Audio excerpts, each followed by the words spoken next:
एक गिद्ध की 8 ज्ञानवर्धक बातें। जो भी इंसान इन बातों को अच्छी तरह से सुन लेता है उसके ज़िंदगी से सारी गरीबी भाग जाती है। अक्सर इंसान कौन सी ऐसी गलती करता है जिससे कि माता लक्ष्मी रूठ जाती है और उसके घर से चली जाती है। इस तरह से इंसान के पास गरीबी आ जाती है।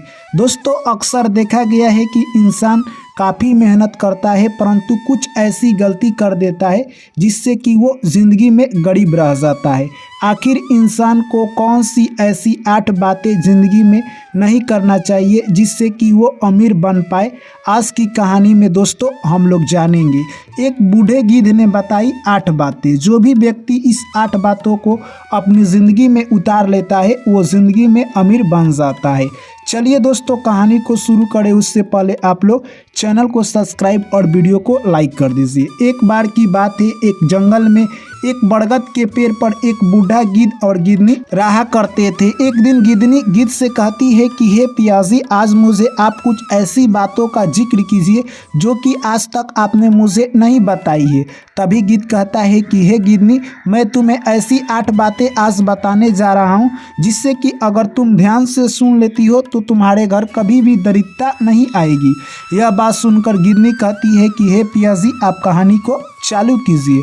उसके बाद दोस्तों गिद्ध कहता है कि ठीक है, तुम कहानी को पूरा सुनना। गिद्ध कहता है कि एक गांव में किसान रहा करता था जो कि काफ़ी पैसे वाला था। किसान की एक लड़की और एक लड़का था। इस तरह से किसान ऐसे ही अपने ज़िंदगी में हंसी खुशी व्यतीत कर रहा था। तभी किसान की ध्यान जाती है अपनी बेटी पर और सोचता है कि सबसे पहले बेटी की शादी कर देना चाहिए। इस तरह से किसान एक सेठ के घर अपनी बेटी की शादी कर देता है। उसके बाद उसकी पत्नी कहती है कि आप अपनी बेटी की शादी कर दिए, अब हमें लग रहा है कि अपने पुत्र का भी शादी कर देना चाहिए, जिसका नाम दोस्तों रमेश था। जो कि किसान की लड़की थी उसका नाम सुकन्या था। इस तरह से सुकन्या अपनी ज़िंदगी में मस्त हो गई क्योंकि उसका शादी एक सेठ से हो चुका था। इस तरह से किसान अपने पुत्र रमेश की शादी करने की सोच ही रहा था, तब तक उसकी तबीयत खराब हो जाती है। अब रमेश चिंतित हो जाता है और अपने पिता को इलाज कराने लगता है। ऐसे ही धीरे धीरे स्थिति दयनीय होती चली जाती है और रमेश के पास जो भी पैसा था वो सारा अपने पिता में पैसा लगा देता है, फिर भी रोग ठीक होने का नाम नहीं ले रहा था। इस तरह से कहे तो दोस्तों किसान अब काफ़ी गरीब हो चुका था। उसका लड़का था रमेश, जो उसके पास अभी एक भी पैसा नहीं बचा था क्योंकि उसके पास जो भी पैसा था वो सब दुख बीमारी में लग चुका था। इस तरह से किसान अब गरीब हो जाता है और एक दिन बैठकर सोचता है कि हमारे ऊपर जितना भी पैसा खर्च की जाए मैं ठीक नहीं होऊंगा। वो सोचता है कि आखिर मुझे आज नहीं तो 2-4 माह के बाद इस दुनिया को छोड़कर जाना ही है, तो क्यों मैं दूसरे की ज़िंदगी में टांग अड़ाऊँ। अपने लड़के रमेश को बुलाता है और कहता है कि देखो, मैं तो आज नहीं तो कल इस दुनिया को छोड़कर जाऊंगा, तुम मेरा फिक्र मत करो, तुम अपना शादी विवाह कर लो और अपनी ज़िंदगी ऐसे जियो। इस तरह से दोस्तों यह बात कह देता है और उसके लड़का रमेश अपनी शादी कर लेता है। कुछ दिनों के बाद किसान इस दुनिया को छोड़कर चल बसता है। उसके बाद रमेश के पास इतना भी पैसा नहीं था कि अब वो अपना घर अच्छी तरह से चला सके। दोस्तों, वो खेती करता और जो भी उससे अनाज पैदा होती उसी से अपना जीवन यापन कर रहा था। उधर जो सुकन्या थी अपने पिता के यहाँ नहीं आया करती थी क्योंकि वो अमीर थी। ऐसे ही समय निकलता गया। सुकन्या का एक लड़का हुआ जो कि अब बड़ा हो चुका था और उसकी शादी की समय आ गया था। तभी कुछ गांव वाले लोग कहते हैं कि हे रमेश, तुम्हारे भगना की शादी हो रहा है, क्या तुम नहीं जाओगे। यह बात सुनते ही रमेश अपने पत्नी के पास जाता है और कहता है कि हम सभी लोगों को अपनी बहन के घर चलना चाहिए क्योंकि हमारे भगना की शादी हो रही है। तभी दोस्तों उसकी पत्नी कहती है कि हम लोगों के लिए कोई निमंत्रण और कार्ड नहीं आया है, हम लोग नहीं जाएंगे। तभी रमेश कहता है कि तुम लोग नहीं जाओगे, हमारी बहन है, हम तो ज़रूर जाएंगे। क्या पता वो लोग बहुत अमीर है, वो कार्ड देना हमको भूल गई होंगी या कोई कार्ड लेकर आ रहा होगा वही भूल गया होगा। यह बात सुनकर उसकी पत्नी कहती है कि नहीं, आप चले जाइए, हम लोग घर यहाँ पर देखेंगे। इस तरह से दोस्तों यानी कहे तो रमेश के पास कपड़े खरीदने के लिए भी पैसे नहीं थे। वो कुछ लोगों से पैसा उधार लेता है और कपड़ा खरीद लेता है और लेकर चल देता है। जैसे ही दोस्तों द्वार पर पहुँचता है तभी देखता है कि वहाँ पर शादी के बहुत सारे अच्छे इंतजाम किए गए हैं।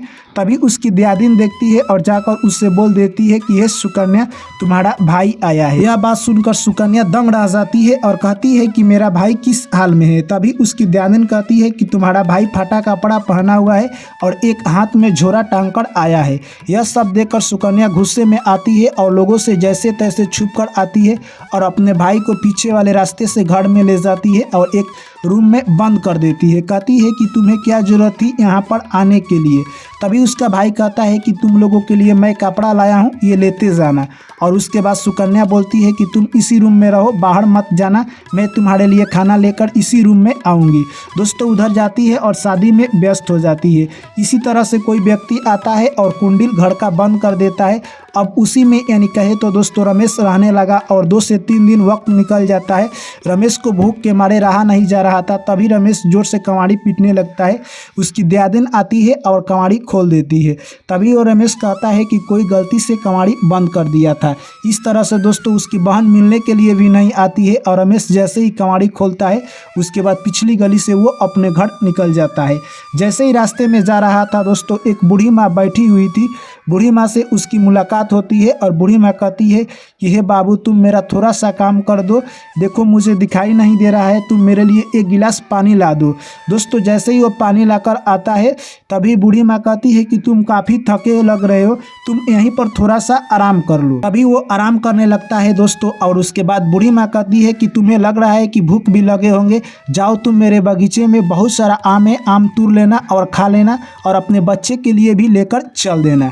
इस तरह से दोस्तों वो रमेश अपने बच्चे के लिए आम तोड़ कर रख लेता है झोड़ा में और खाकर वहाँ से चल देता है। जैसे ही अपने घर पहुँचता है और अपने बीवी को कहता है कि लो ये सारा सामान बच्चे को दे दो।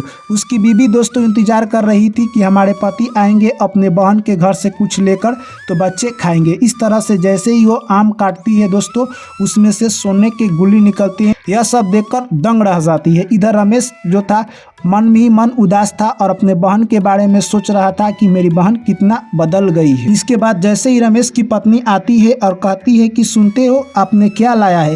तभी रमेश सोचता है कि मैं क्या ला दिया हूँ। तभी रमेश जाता है और जैसे ही देखता है वो दंग रह जाता है। इस तरह से दोस्तों कहे तो उसके पास बहुत सारे सोने चांदी हो जाते हैं। उसे बाजार में ले जाकर बेचता है और एक बहुत सुंदर महल बनाता है।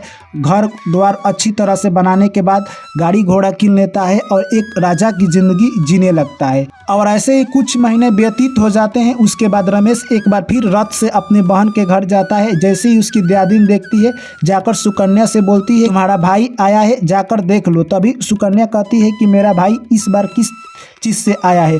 तभी उसके दियादिन बोलती है कि तुम्हारा भाई तो एक सेंट जैसा आया है रथ से। तभी सुकन्या दौड़ी दौड़ी आती है और अपने भाई के गले लग जाती है।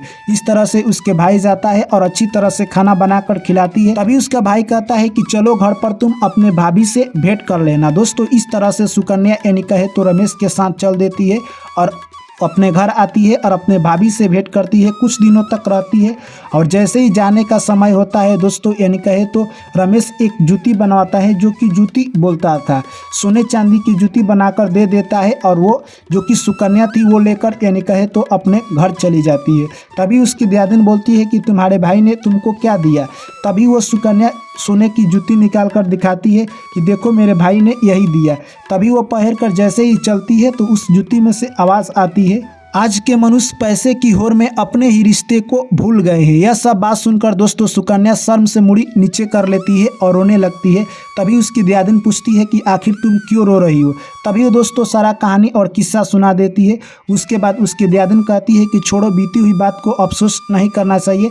तुमने अपने भाई के साथ गलत किया है क्योंकि उसके ऊपर जब गरीबी आई थी तो तूने उसका मजाक बनाया। तुम्हारे द्वार पर आया था तो तूने एक गिलास पानी भी नहीं पिलाया है, परंतु तुम्हारे लिए तुम्हारा भाई देखो सोने की जूती बना कर दिया है। तुम्हारा भाई यानी दिल से बहुत बड़ा है। दोस्तों यह बात जैसे ही यानी कहे तो उसकी दियादिन समझाती है तभी वो यानी कहे तो सुकन्या समझ जाती है। दोस्तों उसके बाद गीत गिदनी से कहता है कि इंसान को इन 8 बातों पर ध्यान देना चाहिए। पहला यानी जिस घर में स्त्री का अपमान होता है उस घर में माता लक्ष्मी का वास नहीं होता है और उस घर में दरिद्रता बसती है। जिस घर में बड़े की आदर नहीं होती है उस घर में भी माँ लक्ष्मी नहीं बसती है। तीसरी बात जिस घर में यानी कोई काम समूह में नहीं होता है, यानी कोई काम राय विमर्श नहीं किया जाता है, सभी लोग अपने मन मतलबी करते हैं, उस घर में माता लक्ष्मी का वास नहीं होता है। चौथा, जब भी आदमी खाना खा लेता है रात्रि को तो कभी भी जूठा बर्तन इधर उधर नहीं फेंकना चाहिए। और पांचवा, जैसे ही शाम होता है उसके बाद जिस घर में स्त्री झाड़ू लगाती है उस घर में माता लक्ष्मी का वास नहीं होता है। और छठा, जिस घर में यानी कहे तो हितों का मेहमान और जो भी आपके आसपास के लोग आते हैं आपके घर, रिस्पेक्ट नहीं दिया जाता है, वहाँ पर भी माता लक्ष्मी वास नहीं करती है। और सातवीं बात, जिस घर में इंसान घमंडी होते हैं वहाँ पर भी माता लक्ष्मी का वास नहीं होता है।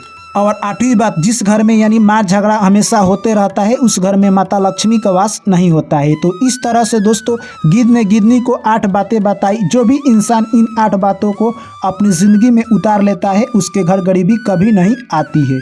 आई होप, मैं आशा करता हूँ कि ये कहानी आप लोगों को अच्छी लगी होगी। तो चलिए दोस्तों, वीडियो को लाइक और चैनल को सब्सक्राइब कर दीजिए। आप सभी को दिल से बहुत बहुत धन्यवाद। जय श्री कृष्ण, राधे राधे।